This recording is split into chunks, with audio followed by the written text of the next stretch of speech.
এটা ছিল কয়েক মাস আগেকার ভিডিও, ভাবলাম তোমাদের সাথে শেয়ার করি। সেদিন আমরা সপরিবারে চলে গেছিলাম বড় কাছারি মন্দিরে পুজো দিতে, কারণ দাদার একটা মেয়ে হয়েছিল। প্রথমেই বাস থেকে নেমে পড়লাম, তারপরেই হাঁটার পর শুরু হলো। আমি তো এই প্রথমবার বাবা বড় কাছারি মন্দিরে পুজো দিতে এলাম। একটা অন্যরকম একটা অনুভূতি হচ্ছিল। প্রায় অনেকটাই হাঁটার পর ছিল, তারপরে অনেকক্ষণ হাঁটার পর আমরা মন্দির চত্বরে ঢুকে পড়েছিলাম। প্রথমেই দেখলাম বাচ্চাদের টেডি বিয়ারের দোকান প্রচুর আছে, তারপরেই আছে খাবারের দোকান। তারপরেই আমরা এসব দেখতে দেখতে চলে গেছিলাম যেখানে আমাদের হল ঘর ভাড়া নিয়েছে সেখানে। এই যে তোমরা উপরে দেখছো দুতলার যে হল ঘরটা, ওইটা ভাড়া নেওয়া হয়েছে। তারপরে আমরা ওপরের দুতলার হল ঘরে সবাই মিলে একটু বসলাম, কারণ অনেকটা জার্নি করে আসা হয়েছে। খানিকক্ষণ বসার পর আমি চলে গেছিলাম হল ঘরের জানলায়। দেখলাম সুন্দর একটা বেশ পুকুর, ভিউটাও বেশ ভালো আসছিল, নীল আকাশ। কিন্তু পুকুরটায় আবর্জনায় ভর্তি হয়েছিল, যদি পরিষ্কার থাকতো তাহলে ভিউটা একটু ভালো আসতো। তারপরেই বেরিয়ে পড়েছিলাম মন্দিরের দিকে যাব বলে। রাস্তাতে যেতে যেতে প্রথমেই চোখে পড়লো ইমিটেশনের হার, চুড়ি, কানের।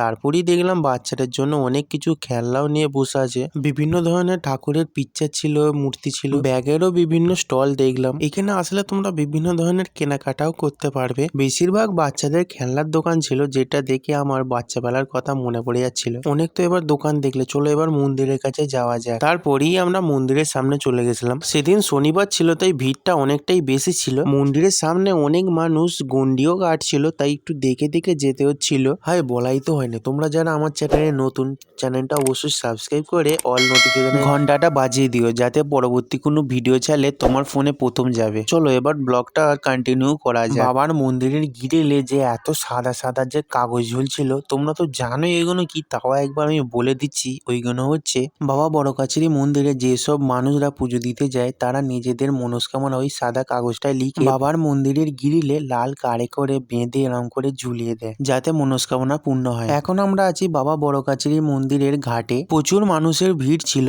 তারপর আমি প্যান্টটা আমার গুটাচ্ছিলাম, কারণ আমি মুখ হাত পায়ে একটু জল দেবো। সবাই তো চান করছে, কিন্তু আমি তো চান করবো না, কারণ আমি বাড়িতে করিয়েছি অলরেডি। তারপরে আমি মাথায় একটু জল দিয়ে চলে গেছিলাম মন্দিরের ওই সাইডটা করে। ঘাটের এই পাশটা করে এসে ঘাটটা দূরতেন খুব সুন্দর লাগছিল দেখতে। সব থেকে বড় কথা হচ্ছে পুকুরটা খুব পরিষ্কার ছিল আর কাঁচের মতন জল ছিল। আমি এখন যে জায়গাটায় আছি সেই জায়গাটা খুবই একটা নিরিবিলি একটা জায়গা, বেশ শান্ত পরিবেশ, বসার জায়গাও আছে, তোমরা চাইলে বসতেও পারো। তারপরে আমি ঘাটের পাশ দিয়ে মন্দিরের দিকে যাচ্ছিলাম, তখন দেখলাম মা সদিকে সবাই সিঁদুর পরাচ্ছিল। সামনে গিয়ে দেখলাম পিসি সিঁদুর পরাচ্ছে, তাই আমি পিসিকে বললাম নিচে পড়ে থাকা কাগজে করে আমাকে জন্য একটু সিঁদুর তুলে দিতে, কারণ আমার দরকার আছে। তারপরে আমরা পুজো দিতে চলে গেছিলাম। তোমরা দেখতেই পাচ্ছ কি পরিমাণে একটা ভিড় হয়েছিল। ভেতরে যাদের পুজো দেওয়া হয়ে গেছে তারা বাইরে বেরোতেই পারছিল না, আর বাইরে যারা পুজো দেওয়া হয়নি তারা ঢুকতেই পারছিল না, এরকম একটা পজিশন চলেছিল এখানে। তারপরে বাবাকে দেখে দেখে এত ভিড় ঠেলে ঢুকে পড়েছিলাম মন্দিরের ভেতর সবাই পুজো দিতে।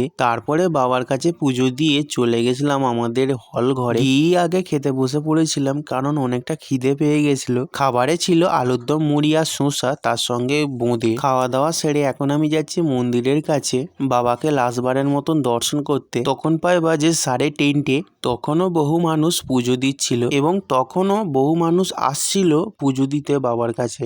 চলো এখন আমি তোমাদের মন্দিরটা আর মন্দিরের আশেপাশের জায়গাগুলো তোমাদের আমি ঘুরে ঘুরে দেখাচ্ছি। তোমরা যারা বাবা বড় কাছারি মন্দির একবার হলেও দর্শন করেছো তারা অবশ্যই কমেন্টে এসে হাই লিখে দিও। তোমরা যারা লাস্ট পর্যন্ত আমার এই ভিডিওটা দেখলে অবশ্যই ভিডিওটা একটা লাইক করে দিও।